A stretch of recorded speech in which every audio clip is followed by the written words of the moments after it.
Hello and welcome to the Browns Blitz. Today is Sunday, December the 5th, 2021.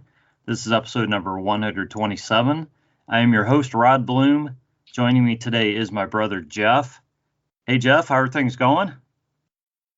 Going good, Rod. I think I'm just about recovered from that trip to Baltimore a week ago.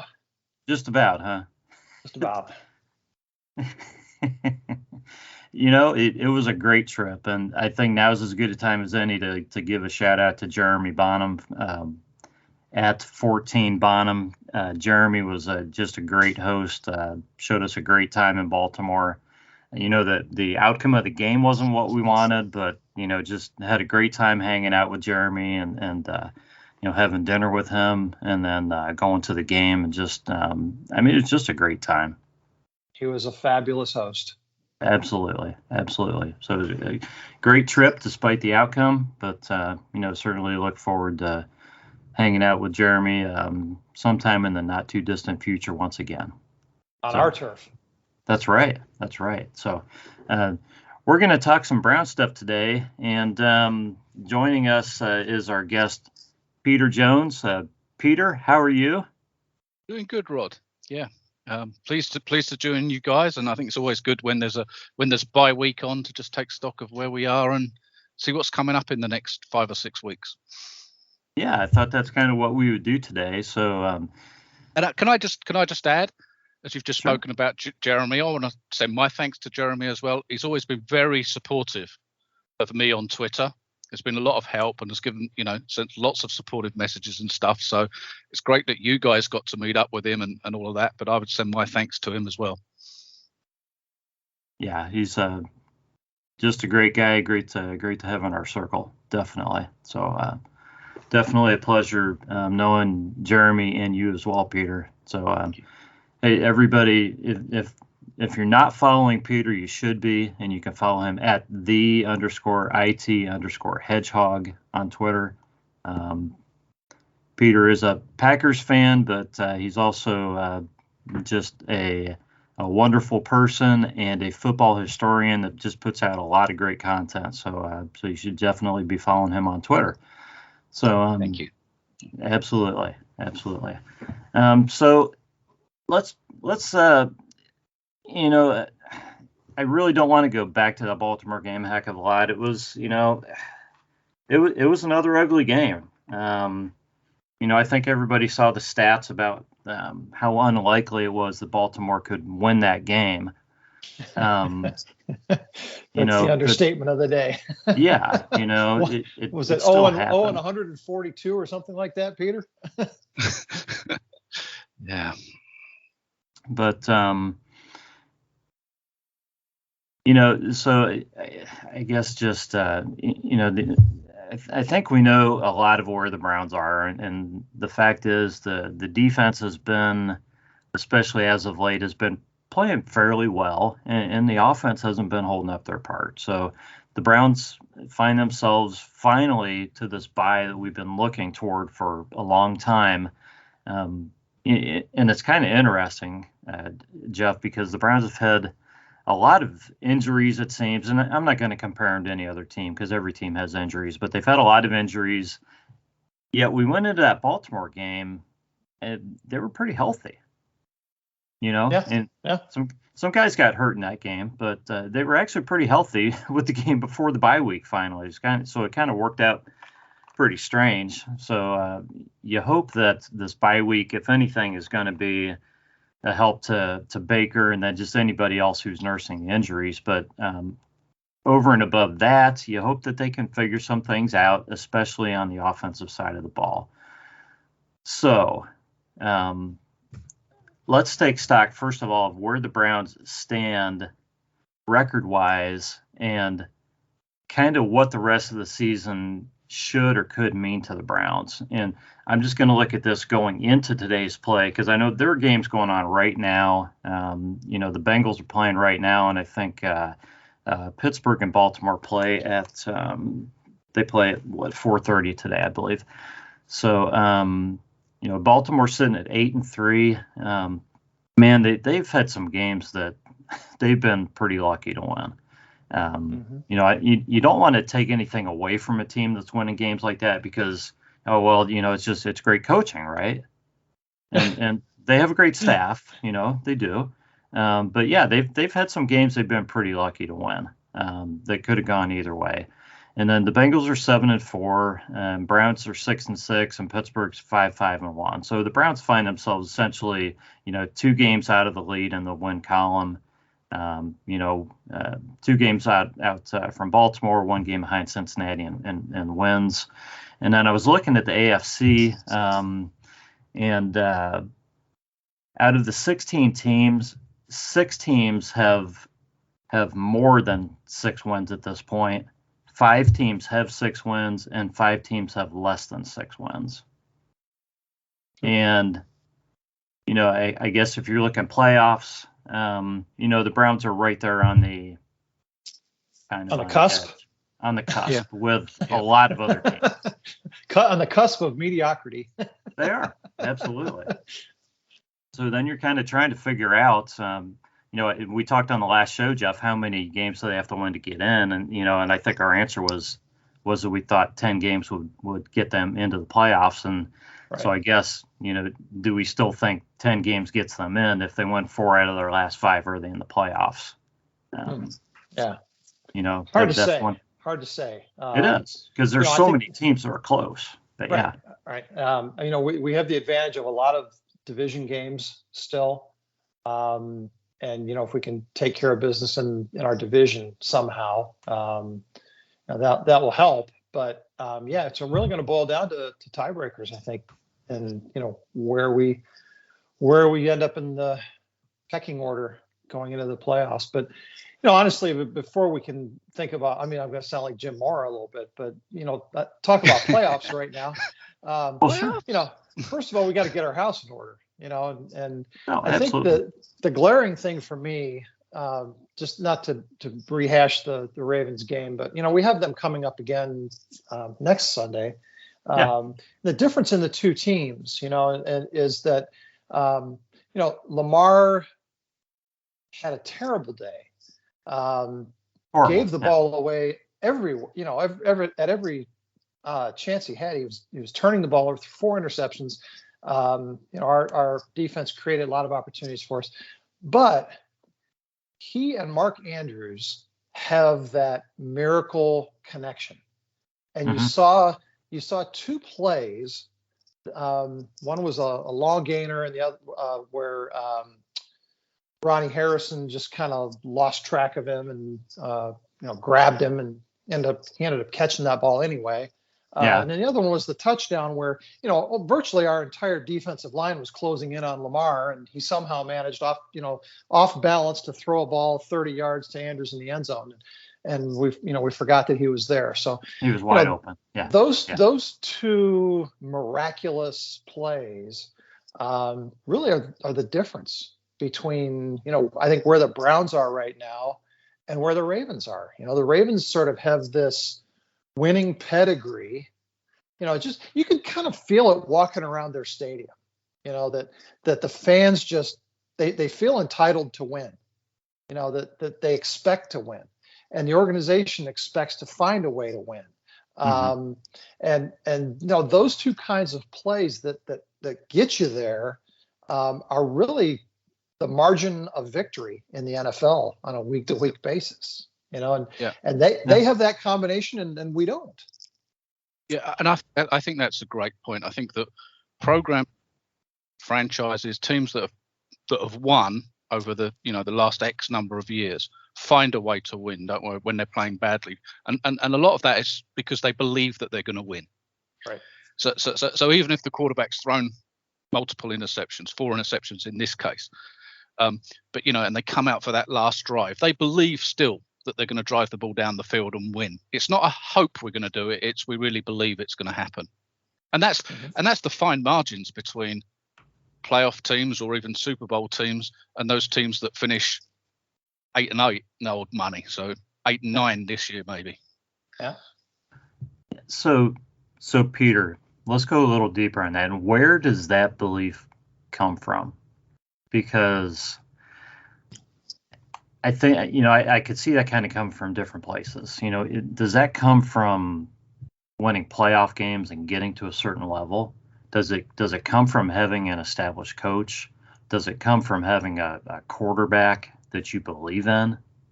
I really felt like most of the fans in the stands, they were all, we were in Baltimore, so a lot of the fans in the stands, they just they're yelling, "Come on, Lamar!" It's not "Let's go team."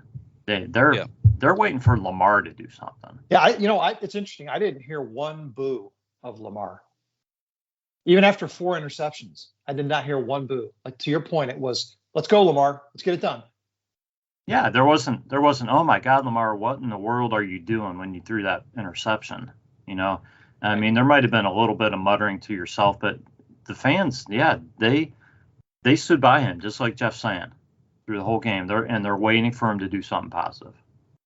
Well, I think it comes from all of those things that you described, Rod, and I think that those things are not independent of each other. Mm-hmm. But I do believe that stability and getting the right people in.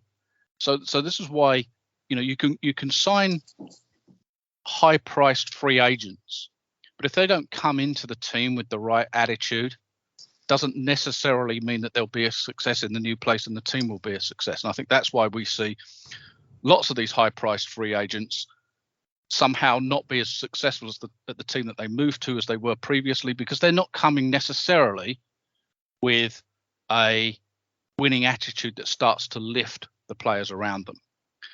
I think stability is hugely important. So I think that in the case of the Browns, having an excellent season last year and being, literally perhaps even a play away from going further, you start to hear some rumblings this year when things haven't gone quite as good. You have to stand firm.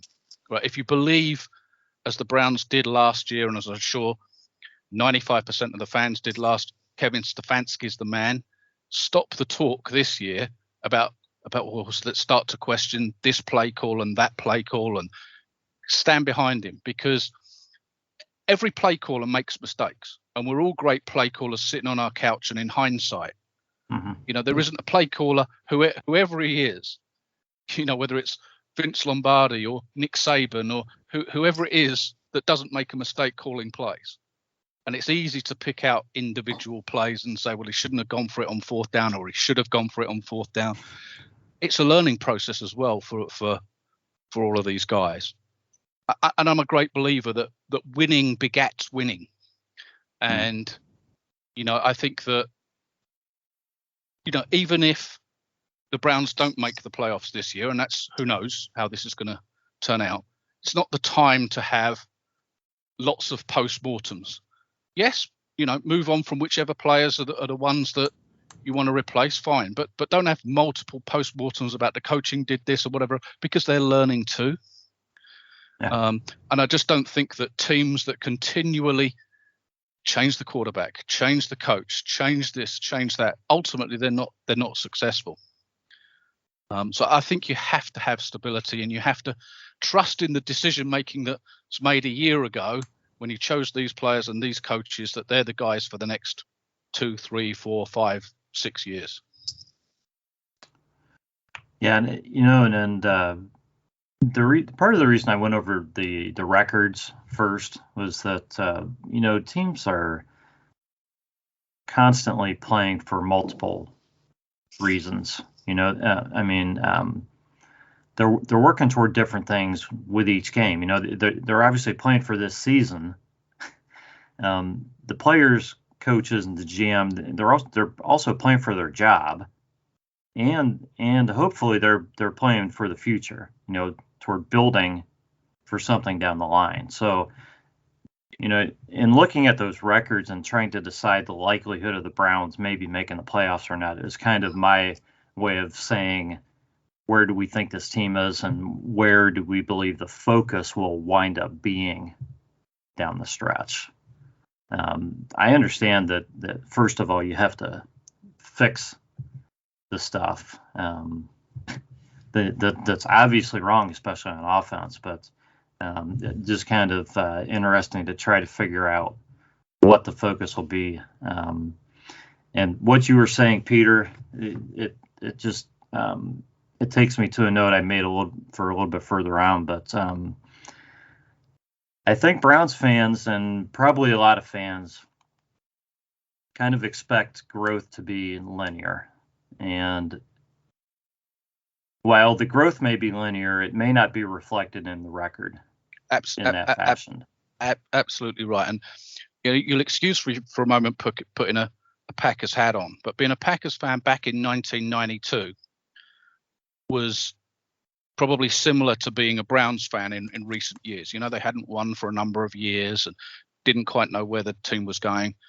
That was when Brett Favre came in and Mike Holmgren and that. And then Reggie White came the next year. But the Packers record in 92 was 9-7. In 93, it was 9-7. In 94, it was 9-7. So, the Packers then went 11-5, 13-3 Super Bowl. And so I think you have to understand that, as you've just described, Rod, it's not always a linear growth in terms of record. Mm-hmm. There are people in Green Bay in that third year of Holmgren when they were heading for 9-7 again that were saying, well, I'm not sure that he's the guy. Is Brett Favre really the guy? And because they feel like nothing's happening when it actually is. Absolutely. And I think that when you have a period of say a down period, a down decade before that, I think it makes it even harder because you're thinking, well, this is just going to end up back where we were. 9-7 suddenly becomes 7-9, becomes 5-11, and we're back where we were, kind of thing. Mm-hmm. But I think as again, sorry to talk about the Packers, but it's just a great example, I think, of how the Packers franchise has turned around for the last 30 years. But for those first 3 years, nobody was sure that it was turning around. It was slightly better, but it wasn't suddenly, a Super Bowl team. And it takes time. I think the Colts went through some similar numbers as Peyton Manning came in. Yes.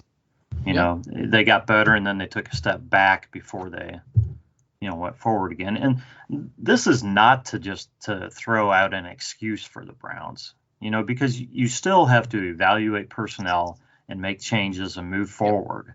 Yep. And this is to say that just because the record isn't what you think it is doesn't mean that there's, it doesn't tell you that there's nothing positive going on with the team. Yeah, and it may be, sorry, Jeff, just quickly, and it may be that you're only one or two players away, and it doesn't feel like that. I'm sure it doesn't feel like that, but you never know whether the one or two players make the difference that starts to lift the others around them. All of a sudden, if you have a wide receiver that's double teamed, then the number 2 wide receiver or your number 3 wide receiver is open and starts catching balls that previously they weren't open for, and things like that. It doesn't take a lot. Yeah. Well, maybe all it takes is just some patience and stability. I was just going to point out that, when you look at who the division leaders are right now, in the AFC, it's the Patriots, the Ravens, the Titans, and the Chiefs, 4 of the most stable franchises in the conference. Yep. We know who the head coaches are. We know what their record is. We know what they've been able to accomplish in recent history. And they find a way to be successful year in and year out. And as you scan down the rest of the standings, you look at teams that have constant turnover. And I think the same is really the case in the NFC. The Cowboys, the Packers, the Buccaneers, and the Cardinals. The Cardinals kind of being the Johnny-come-latelys in that equation. But, those are all very stable organizations. And, that I think that's the hurdle that we haven't gotten over. If you look at player to player to player, I think we match up. And that was sort of the consensus going into this season was, we had a great roster. We had plenty of talent, but what we just don't have is that cohesion, that continuity, that buy-in across the organization.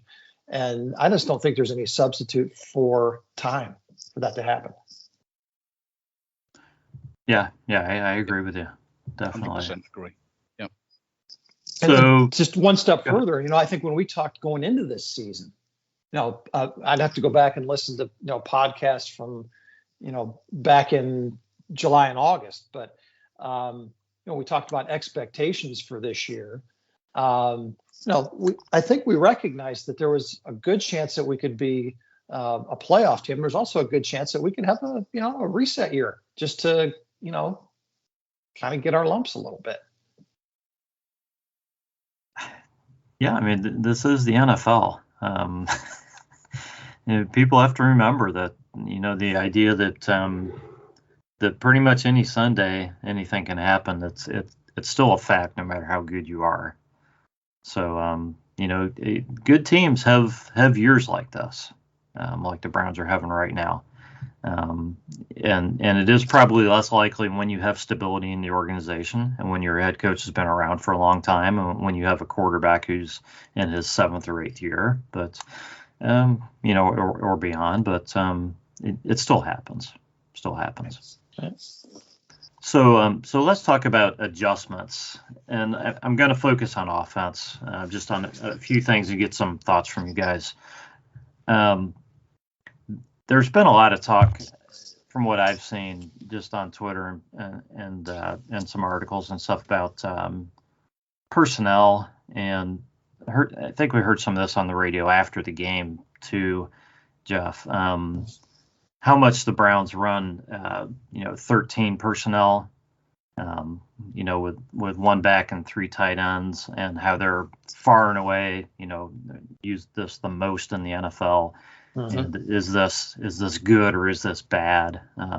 Should they run it less, or should they just be smarter about the plays they run out of it? Is this the best personnel they have to put out there, or should they be doing, should they do something else? Should they focus on something else, or should they just be mixing up their personnel groupings more often? I guess I'll just leave it at that, and I'll let you start with that, Jeff. Well, I think it's going to be interesting to watch because Harrison Bryant went out with a high ankle sprain, I think in the second quarter. And it really seemed to me like that had a profound impact on the game plan and on the play calling, because now we were down to 2 tight ends. So, will he be back, or when will he be back, and how will that impact the usage of that package? Personally, I don't think it's a matter of what plays they call. I think it's a matter of executing the play. And unfortunately, for a variety of reasons, guys just aren't executing. I think we had several drops again in the Baltimore game.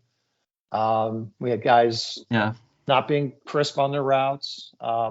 It seems to me like it's more of a lack of this being a well-oiled machine. And we really didn't suspect this coming into year 2 with Stefanski. We kind of thought, the offense, we knew what we had based on the end of last year, and it's just really struggled. So, does that package limit us, or are we limited to that package by, who we have on the field and where our strengths are? We were down to Jarvis Landry and Donovan Peoples-Jones as our 2 established wide receivers.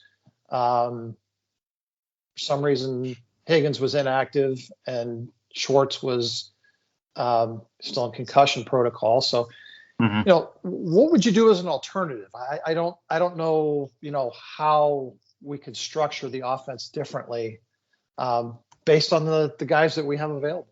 I don't think the Browns are ever going to be a vertical passing offense. That's not what Stefanski believes in. So we need tight ends that are catching the ball. We need backs who are running crisp routes to be able to be effective and to see that pace with our offense. Otherwise, the offense it really stagnates and it struggles.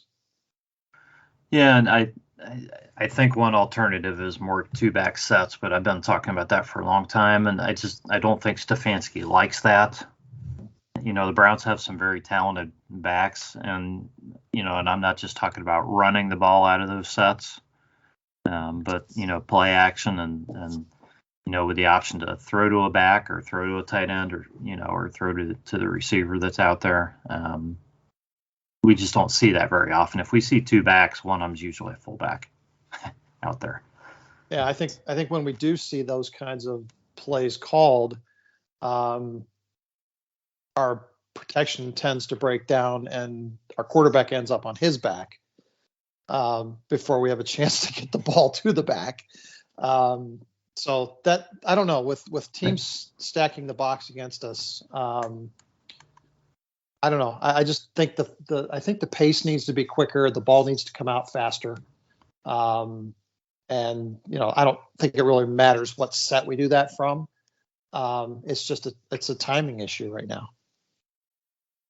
So Peter, let's get your thoughts on this. But let me add one additional thing, and that's there have been questions about the play calling and should Stefanski pass off the play calling. Anytime a team doesn't win all of their games, people want something to change. So that's one thing that people have talked about is, the play calling was great last year when the Browns won, but now it's a problem. So I want to know, the comparison of getting playmakers involved versus the actual play calling. Yes, I think it's a few. Yeah, sorry. I think there's a few things here. I think first of all, I think it's important that. I agree with Jeff about 3-step drops, getting the ball out quickly, getting the offense in rhythm. And if that means, as you've described, Rod, swing passes to the backs, so be it. 5 yards here, 6 yards there, 10 yards there, 5 yards there, just to get the offense in rhythm. And let's face it, certainly from the outside looking in, I'm not as close to it as obviously you guys are, but the Browns' playmakers on offense are Nick Chubb and Kareem Hunt. And you want to get the ball in those guys' hands as much as possible. And I know there's been a few injuries here and there, but yeah. If you were an opposing defense looking at the Browns' offense, the wide receivers don't worry you, do they? I'm not thinking about, at this stage in his career, I'm not thinking about double covering Jarvis Landry, am I? No, he has good games, but yeah. And it's not to knock them. It's just saying, actually, there isn't a guy that really scares you as an opposing defense. And that's why I think that where you do have skilled guys, and I know they're your backs, but you can split those guys out as well. Split Kareem Hunt out. I think you have to get the ball in the hands of those guys. And I 100%, 110% agree with what Jeff said. I think you have to get it out there quickly. So we don't want many 5-step drops, never mind about 7-step drops. 1, 2, 3, get it out of there. And I think that's what gets the team back in rhythm. And and it doesn't have to be a 25-yard pass down the field. It could be a 7-yard pass here, 11-yard pass to a tight end there, pass out in the flat to Chubb, who makes a couple of guys miss, and it's a 7, 8, 9-yard gain. Mm-hmm. And I think that in itself in the passing game then enables you again to open up what is obviously the strength of the Browns offense, which is the running game. And my only concern about the play calling, and I understand situations. You can look at stats after games, and they don't necessarily tell the story of the situation, the game situation at the time. But I think coming away from that Baltimore game, where Chubb and Hunt only had like 15 carries between them in a game that was that close, that's not enough for me anyway. Mm-hmm. Yeah. You're talking about the play call. So I think I've seen this as well. Calls for Alex Van Pelt to start calling the plays. I think I've seen on Twitter. Now that's all well and good, but I agree with your point, Rod, that last year Stefanski was good enough calling the plays, and Stefanski has many years' experience calling the plays. And yes, he's not going to get them all right. He's learning. He's got a lot more stuff going on in his head now than when he was an offensive coordinator. But my question would be, tell me how many times Alex Van Pelt has been a play caller in the NFL. Not and many. I think your answer's none, probably. I think he called one game for the Browns, and I think he did fine. But yeah, it's still an experience thing. So I think even if that was a route that Stefanski or the Browns, would think about going down, I don't think it's time now. Yes, they've got a bye week, but let's face it, the season's going on. I think that's something that you talk about in the off season and make a decision on that then. Yeah. So Jeff, let's talk about penalties, because I know you like talking penalties. Okay.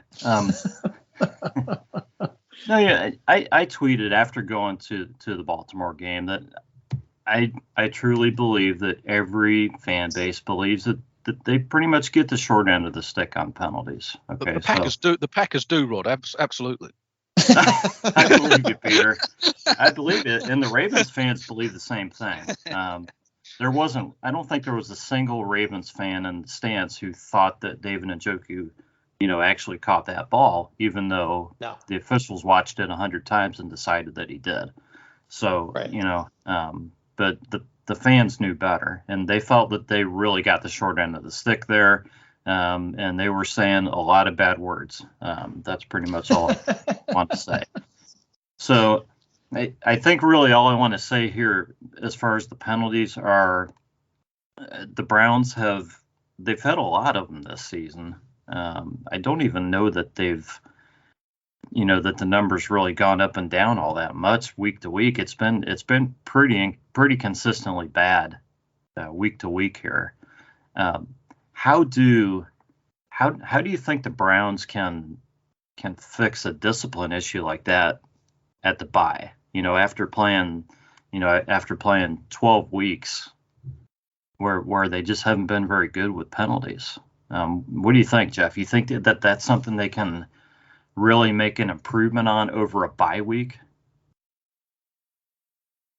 Yeah, I don't know. I thought the last game was a little bit of an improvement. The Browns only had 5 penalties in that game, and the last couple of weeks, it seemed like some calls were starting to go our way.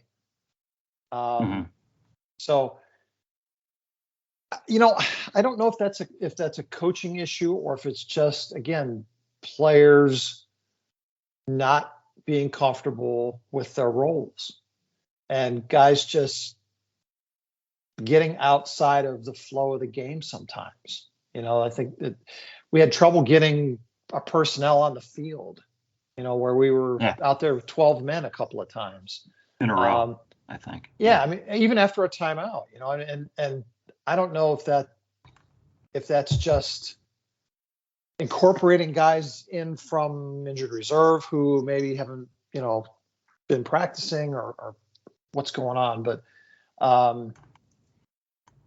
again, I think it goes back to consistency and personnel being comfortable in their roles. And I don't think the Browns have gotten there yet. I think they came into this season with huge expectations, and everybody's trying to live up to those expectations individually, and that has hurt what they've been able to do as a team. Yeah. Peter, what do you see as a time frame or the ability of a team to learn discipline? What's your experience with that? I think it takes time, and I also think that there's a lot of factors that go into it. I mean, injuries is absolutely a factor, because then your 50th, 51st, 52nd, 53rd guy on the roster are potentially guys that come from the practice squad or off the street to cover those injuries. They've not been through training camp. They've arrived potentially at the team the week before if they've been signed as a street free agent. And all of a sudden you get these 12 players on the field penalties because they're not sure whether they're meant to be, out on the field or not. And those things happen. It's always a difficult one, the penalties thing, because it appears, and I I was flippant about the Packers stuff earlier, because actually I think it's actually reversed, because it appears, doesn't it, always, that the better team seems to come out the better end of penalties. Right. And usually, yeah. And I wonder how much of that is simply because they are the better team, and therefore they're not, making as many penalties. How much it comes from influence from the head coach. And again, when a coach is in his first year as compared to a guy that's in his 10th year, do officials, obviously not deliberately, but unknowingly, where it's 50-50 call, err on the side of a team that's got a 10-year coach? I don't know. I think every fan kind of asked that question, and I don't know. I think, in my view, I think the officials are as straight as they come. I think they call what they see, right? But they make mistakes, like we all do. But I don't know. I mean, it's a long way of answering, Rod, to really say I don't know what the real issue is there. But injuries absolutely are a factor.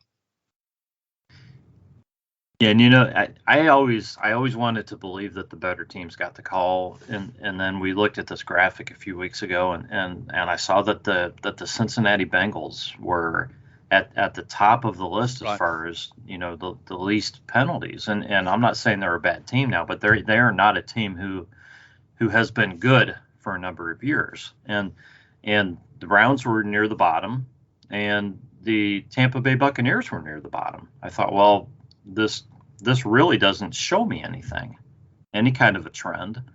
So, I guess we just kind of have to say that things just kind of happen. Yeah, and I think that I like I say, I absolutely believe that the officials are as straight as they come, but they're human, like all of us, and I mean. That's it, really. I'm not sure that there's a particular key to it. Like I said before, I think we do ask ourselves the question: a 10th year coach versus a rookie coach. But with the numbers you've just described, that's not borne out by Zach Taylor at Cincinnati. Not this season anyway. Relatively maybe over a number of seasons, maybe it holds true. I don't know. Does the home team get more calls than the road team? I really just don't know. That's hard to say. Jeff, you and I were talking about, if the Browns could only score one more touchdown, if they could simply add 7 more points per game, right. How much better their chances of winning more games would be, because of the way the defense has been playing. And like it or not, guys, Joe Woods is doing a pretty good job with this group of guys now. That's just how it is. Okay.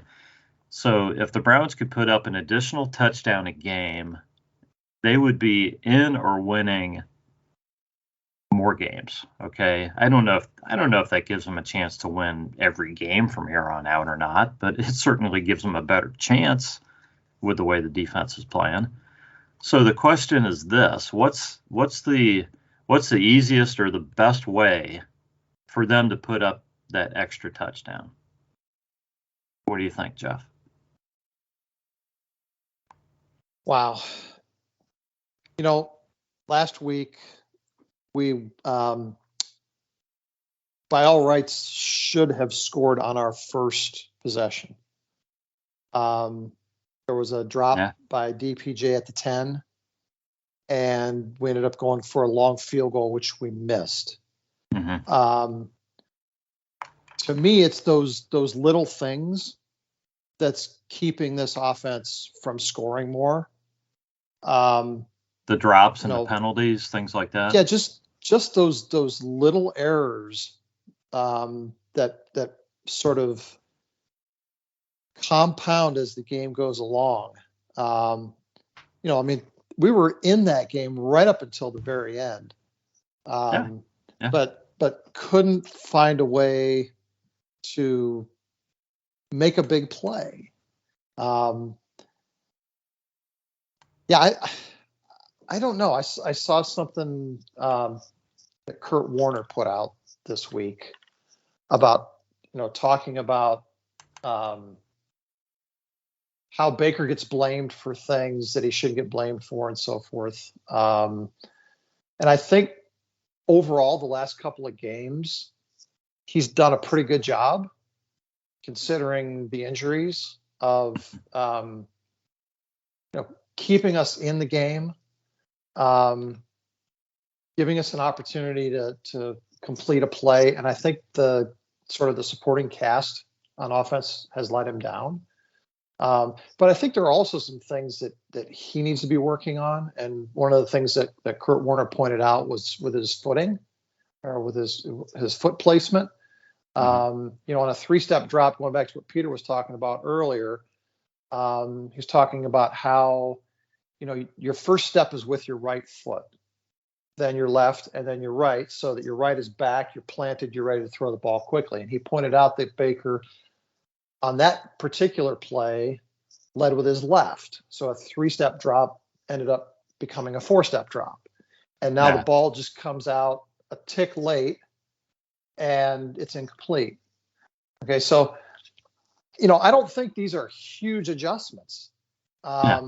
I just think it's these little things that just keep compounding, that make the offense ineffective.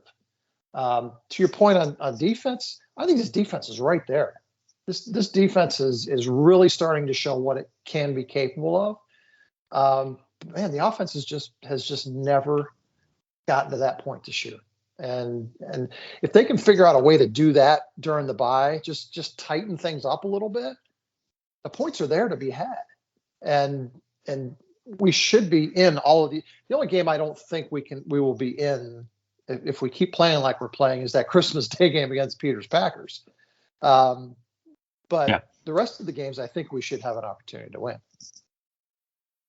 Yeah. So Peter, what are your thoughts on the I won't call it easy, but the simplest way to create another touchdown per game for this Browns team?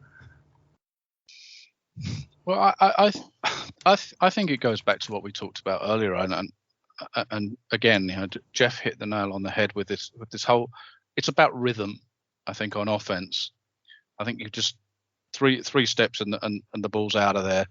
Get the ball in the hands of the guys that make the plays, the Chubbs, the Hunts, and Joku. Now I don't know how much Peoples-Jones is in the game, but his ability to stretch the field is probably one of the few abilities that the Browns have got right now to stretch the field. So I would like to see him in the game a lot, and I don't know. You guys will know how much he's in the game, even if it's just to open up some of the more underneath stuff. So if he's running fly patterns, 9 routes, you don't need to be throwing all the time, but the threat of him going down the field and opening the stuff up underneath. The other question is, and it's a little bit, I don't know, not so much out there, but and again, you guys will know the details of this rather than me, is, do they need to start pulling out some trick plays? Because those trick plays, every team has them, but not many teams use them. But in games where you're losing, by 6 points, by 4 points, by 5 points, like you say, finding that extra touchdown, however it comes. And I know that Jarvis Landry throws the odd ball here and there, but are there other plays, fake punts, whatever it might be? And I know to some that will sound like desperation, and it's all about game situations to be using those. But at some point, you have to pull them out when they're least expected. Yeah, I think that's a great example, Rod. The trick play where Jarvis took the direct snap in the Wildcat and ended up fumbling is a real case in point of, that we were in scoring position at that point, and that was a complete drive killer just based on trying to do too much. If Jarvis can't throw that ball. He goes back to scoring the touchdown the week before, right? And he thinks, well, I'll tuck the ball and run with it, versus just making the smart decision and just throwing that ball away and living to fight another day. And yeah, maybe I'm a Monday morning quarterback about this, but I think that has a dampening effect on the whole team when those kinds of plays don't work versus when they do work. Yeah. So and that's the risk reward is really high, right, Peter? It is. Yeah, and that's but you brilliantly summed up why it's so important to be able to use them in the right situation when they're least expected. At the right time in particular games. Yeah, because when I'm trying to think, the play that Jarvis scored on was that the week before, Jeff? Yeah, that was the week before. So they go back-to-back weeks with Jarvis out of the Wildcats. Right. Maybe that's a little too much, but it worked so well the first time. It's like, wow, maybe we should try this at some point, and next week. They only ran it once. Obviously, didn't go well. But yeah, to Peter's earlier point, sometimes you're going to make a call and it just doesn't work, and it looks like a dumb call, but that's the reason it looks dumb, is because it didn't work. And it shouldn't prevent you from trying those kinds of things from time to time. It's just that the risk reward of in a close game of failing on a play like that, I think is really, really high, and you have to question, is it worth it? When you're playing a divisional opponent and there's extra weight on this game, and you're trying to crawl back in, and I don't know that the risk reward is worth it in that kind of situation. Against the Lions, you're probably going to have some opportunities to come back if it doesn't work, but yeah, as it turned out against the Ravens, we didn't. Yeah, and I think that's a great point. I raised it, but you've kind of talked me round, because I think it is absolutely about game situations, and you're absolutely right. Yeah. If that play comes off, that's always a boost to a team, whether that's a halfback option pass or whether it's the punter runs for a first down or whatever it might be. But equally, you're absolutely right, particularly when you're already as good as in scoring position anyway. When those plays don't come off, it is a big downer. So I agree. It is a huge risk reward type of play. Yeah. I mean, there were, nobody complained when Jarvis scored the touchdown the week before out of the Wildcat, but there were a lot of people saying, let's get rid of the stupid trick plays when he fumbled. So that's just that risk reward, like you guys are saying. So, I guess my next question is, what kind of change do you actually believe we'll see in this team with the bye?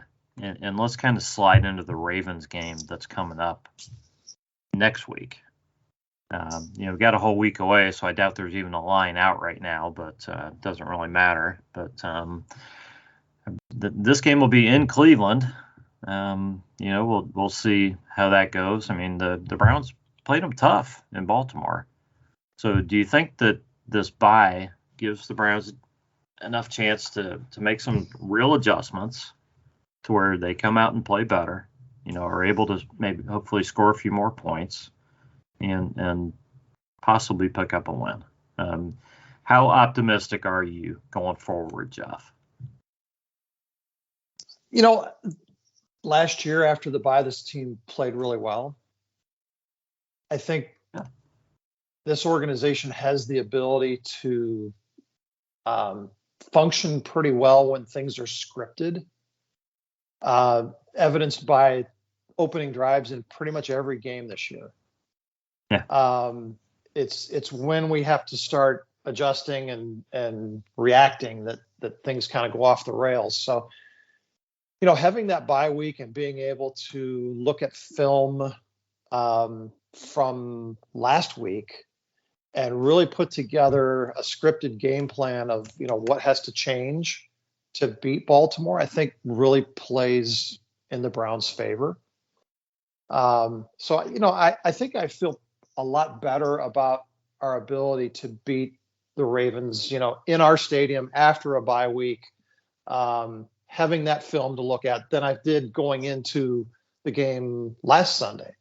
And we were in that game the entire game. So, Yeah. the margin of victory is really small here. The margin of defeat is really small also. So if with all those factors in our favor, I think I feel pretty good about our chances of being able to right the ship, at least for 1 week, and get a. And how do you see this, Peter? I don't know if this has ever happened where a team plays a team, has a bye, and then plays the team again. It just seems so unusual. How much do you think that gives the Browns a big advantage in this game or not? I think having the bye week gives the Browns a big advantage. Mm-hmm. So as you said, the Ravens have got a tough game against the Steelers today.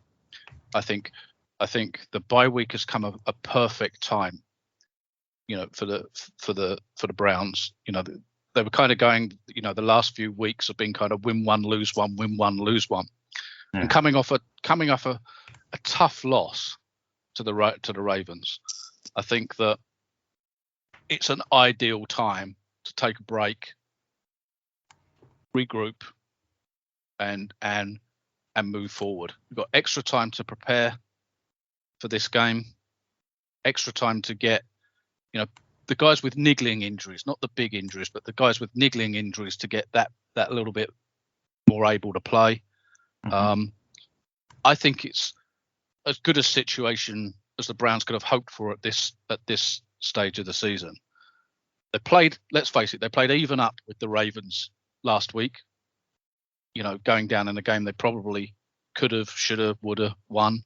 Mm-hmm. So I would be relatively confident that the Browns have got a good chance of winning this game. And what do you guys expect out of?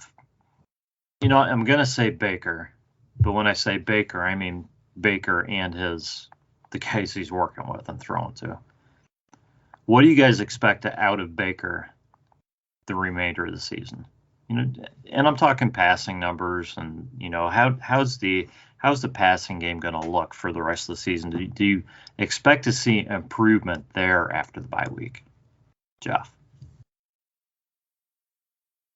Yeah, I don't really expect to see major strides in the passing game, just because it's been hard to find bright spots in that all year. Mm-hmm. There have been a few plays here and there, but for the most part, there just doesn't seem to be that go-to play. There was a great pass to Jarvis in the Baltimore game. I thought Baker threw the ball extremely well in that pass.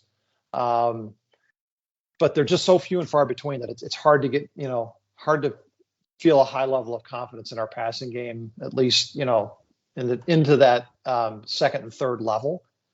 So I think for this offense to function, it has to work sort of like we saw against Denver, where Case Keenum was efficient. He was quick. Things were precise. There was pace. If we could just see that type of offense return again, I think it would start to open up our running game, which is really where we want to be, able to sort of possess the ball and win that battle of the clock. That was probably the most striking thing in that Baltimore game. Is just how little we ran the ball, like Peter said earlier, and how tilted that time of possession was. We can't play in games like that. Mm-hmm. So from our offense's perspective, I don't think we're going to see a lot of big, long, passing plays. I think what we need to see is much more efficiency in the high percentage stuff. Yeah, and I think the key there is that if there is some improvement, that some improvement in the passing game, whether it's just in the short stuff, or whether they're able to complete a long pass here and there, it could really benefit this team.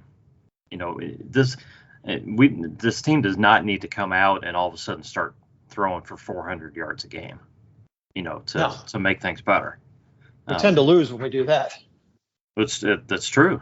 That's true, because the other team ends up scoring 45 or whatever. Yeah.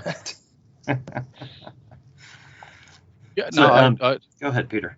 No, I absolutely agree with that. If Baker's throwing for 230, 250 yards a game, that would be the expectation of the kind of number that you would hope for, providing you're also running the ball for 130, 140, 150 yards in those games. But without laboring a point, but I'm going to labor the point for me. Again, it is those quick rhythm passes, because I think so much comes off of those. I think rhythm is so important, and I guess the other thing, just as an aside, obviously the more of those 5 and 7 step drops you have, the more holding calls you're likely to get, the more sacks you're like to incur. I guess with Jack Conklin out now as well, a slight question there. So for me, I just think that so much comes off of that quick rhythm, and then from there you can start to open up the offense. But like you, Rod, I don't think they need to be throwing bombs down the field. Get the ball in the hands of Chubb and Hunt, and that will win you most games, I believe, particularly when you've got the defense that you guys have got. Yeah, eliminate at least some of the drops, eliminate some of the drops, especially the ones that were going for first downs, and some of the penalties that that just stop drives, things like that. And all those things could help the offense to just click a little bit more and maybe get going. And, again, just trying to add a few points per game. This offense doesn't need to start scoring, 30, 40 every game, although that would be great. But, if they could put up an extra, 7, 10 points a game, I think you're taking your chances with the way the defense is playing. One more touchdown. Yeah. One more. Yeah, one more. That's all we want. Just one more touchdown. Absolutely. And it's tough running. The last 5 games are tough games. But if you look at it the other way, they're all teams that you, other than, the Packers who are in the NFC, but those other teams, they're all teams that you want to take a win away from. Right. So although they're tough games, you actually, each one of those is a huge game for the team that you're playing as well. So to take a win away from the Ravens, to take one away from the Raiders, to take one away from the Steelers, one away from the Bengals is a double whammy. So they're right in this thing. It's in their hands. It's but that first game, the Ravens game next week, is going to be huge. That it is. So let's get some official score predictions before we close shop, guys. So Jeff, we're not going to worry about the over/under or any line or anything, because I don't know, it's probably not out yet. So, anyways, right. You know where it would be, though. Yeah, I mean it's gonna be a field goal game, and it's gonna be a low 40s over/under. I'm just gonna be optimistic this week and say that we get that extra touchdown and we win 17-16. 17-16. Nice. So, Peter, you said you were pretty confident in the Browns win. What kind of score are you looking for? And I'm going for a strange score, because I think there's going to be a whole bunch of field goals in this game. Two great kickers, by the way, with the Browns and the Ravens. And I think the Browns are going to win this game 26-22. You can work out from that there's a lot of field goals in there. Peter's going with the over, definitely. Jeff probably going with the under. You sure you want to go 17-16, Jeff? That's under. Well, the over's been killing me for weeks. It has been. Me, what score I'm taking until I get this right. I'm going to stick with 21-17 Browns. I think I've gone like 4 weeks in a row. Same score. But like that. Yeah. Something in that area.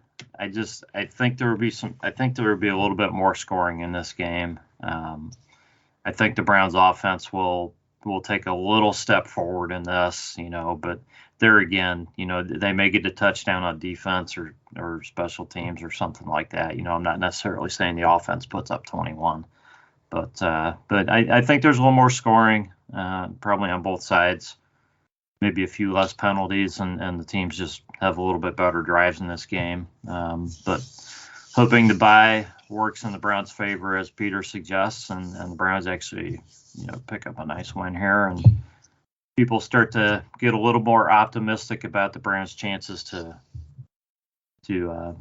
finish the season strong. So I'm just looking at the long-range weather forecast for next Sunday, Rod. Is it snow and everything? Oh yeah, yeah. So we're gonna have a really wet track because it's gonna rain, turn to snow, and get cold on Sunday. So let's hope that ball control offense is hitting on all cylinders. Well, I would guess we probably all gave scores that are too high in that case. We might be looking at 10-9.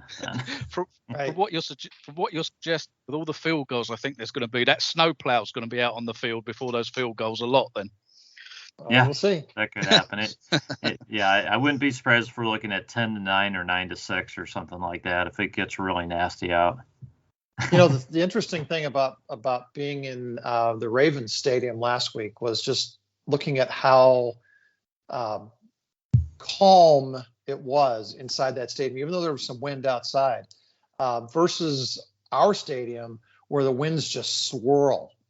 So I'm not so confident in the kickers in those sorts of weather conditions. We'll see what happens, Peter. I love kickers. Yeah.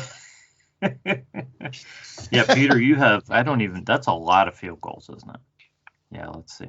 Yeah. It is.